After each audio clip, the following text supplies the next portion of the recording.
The seated pike with leg lifts. Within this movement, the goal is to get 10 reps without touching the heels to the floor and not putting the weight into the palms or the hands, but just keeping light pressure into the fingertips. As you move the hands behind you instead of in front, you will decrease the difficulty of the exercise and allowing for a little bit more range of motion if you're inflexible, or making the movement just a little less difficult.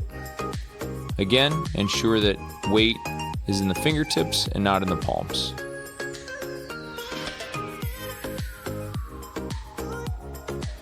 The next movement is the shoulder touch plank.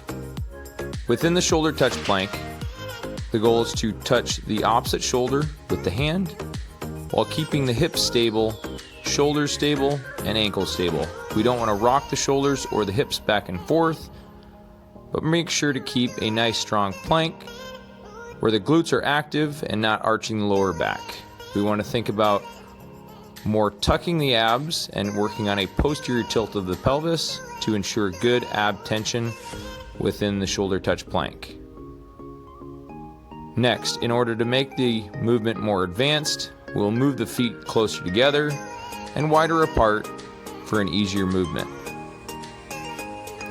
The knee to elbow is a great core exercise for hip rotation, working on the same thing, not rounding or arching the lower back, but focusing on shortening the pelvis to the rib cage.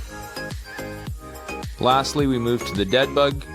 Within the dead bug, the goal is to shorten the sternum to the pelvis, thinking about shortening the abs and lifting shoulder blades off the ground while moving the opposite arm, opposite leg at the same time and keeping the other arm stable.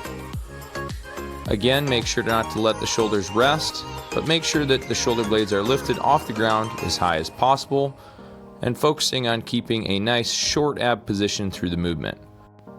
The goal is not to move all four limbs at the same time.